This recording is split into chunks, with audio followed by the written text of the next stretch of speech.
Now, I'm still with Talk's international editor, Isabel Oakeshott. Isabel, we're going to talk about BBC Verify now. This is the BBC's self-appointed fact-checking department.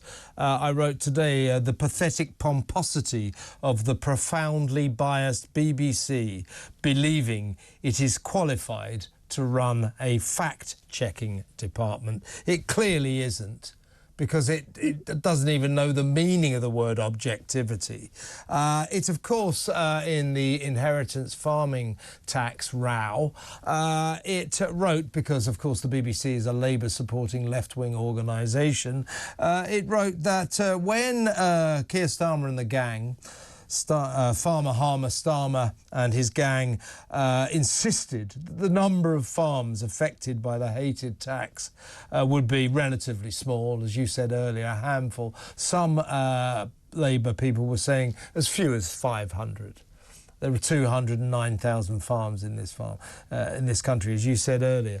If it's only 500 farms, why are you even bothering? It's not 500, but the fact-checking department of the BBC, BBC Verify, assured BBC subscribers and viewers that actually what the government said, the small number of us, is quotes, and I quote, likely to be right. Keir Starmer seized on this and said, look at the BBC's fact-checking department. They back me up, you see, so I'm right. Guess what's happened to that assertion that the small number of farms is likely to be right? Guess what's happened to that? They've taken it down. And I'll tell you why they've taken it down. It's because it's not true. It is not a fact. It is an untruth. This is from the same department that recently, during the build-up to this agricultural dispute, confused hectares with acres. It didn't know that they were different. And during the presidential campaign in America, because of course the BBC hates Donald Trump because he's right-wing, they said, oh, Donald Trump is a real disgrace. His campaign is using AI images, you know, in its videos. Turned out that those AI images used in campaign videos were a spoof account. BBC Verify is hopeless. And you know, it's just extraordinary that this organisation, you know, self-appoints itself holier than the rest of us. It wouldn't know a fact if it kicked him in its backside. Yeah, I mean, I think BBC Verify has got something like 70 journalists working in that department, this crack team of forensic investigators.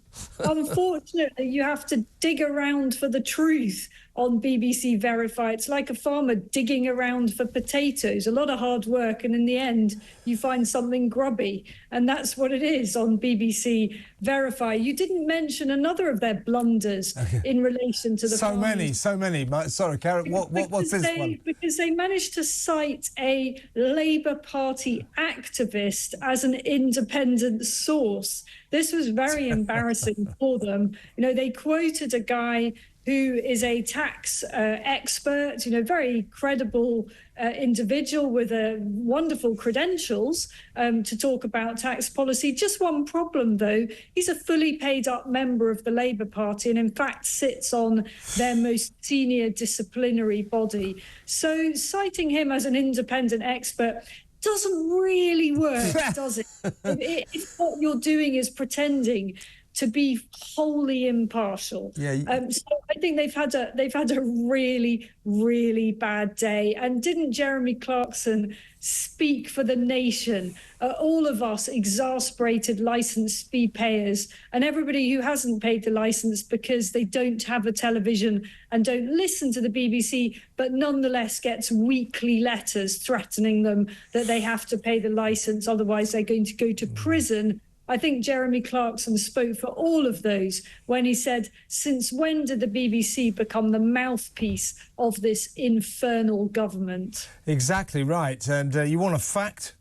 BBC Verify is a joke. That is a fact. And, you know, as I said at the beginning, how pompous of them, you know, to see themselves as people who can establish facts beyond all contradiction, beyond all debate. Yes, we at the BBC have, the BBC, they can't see it themselves. As I always say, look, I'm a biased journalist. I know which way I lean, and I think you do too. We don't pretend otherwise. The problem with the BBC, it is a left-leaning, Remainer, Labour-loving, Democrat-loving organisation that believes wholeheartedly it is unbiased. There is nothing more biased than someone who believes he or she is unbiased. And there is your problem. BBC Verify is an egregious waste of licence fee payers' money. I mean, it's just a giant echo chamber, the BBC. Yes. As a right-of-centre commentator, I come up against this bias all the time because I am quite regularly invited on to BBC programmes and generally find myself on panels in which I'm the only person on the right, 1 out of 4 or 5, which doesn't represent the way the country feels or votes at all. And we know how the BBC behaved during the Brexit years as well. And sometimes I think they don't even mean it. The whole place is so riddled with lefties that they can't even tell what isn't lefty anymore. Yeah. It is just completely institutionally left wing.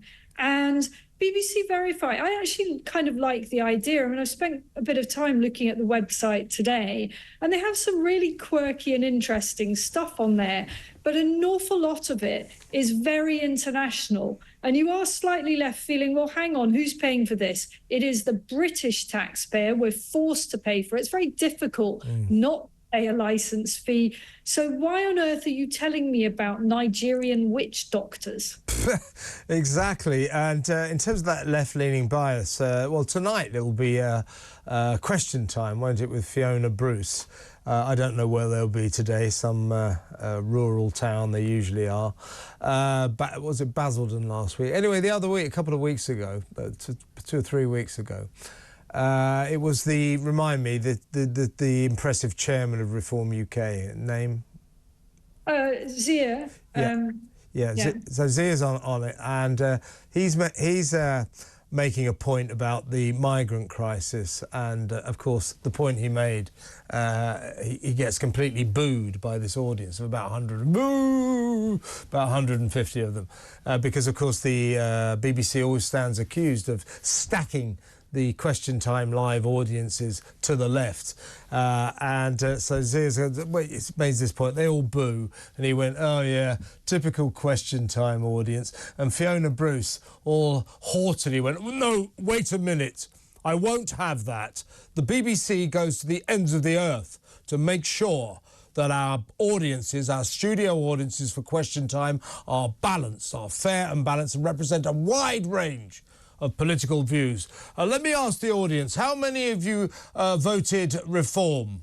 And it's 150 of them. 3 hands went up. 3 hands.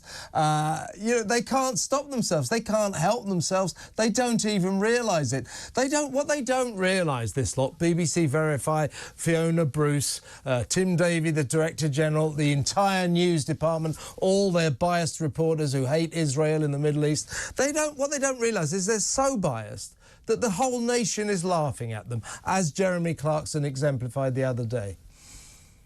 So what I would say about Question Time, as someone who's done that programme something like 15 times, is that there are people whose actual job it is to ensure the balance of the audience. And I'm not for a minute saying that they don't try and do that really hard and they're really professional. The problem is that they get played. They get played because certain parties have worked out how to game the system, and they almost certainly are deceptive when they say on the application forms what their political affiliations are. And I've felt it, I've been in that situation time and time again, and it isn't representative. And it's not because they don't try, but they're not sharp enough to detect where they're being played. Yeah. But it is palpable. Every time, every question, it's palpable. The audience are like a kind of, it's like the Chinese Red Assembly or something, a complete bunch of lefties. Isabel, fantastic as always. We'll talk again next week. Thank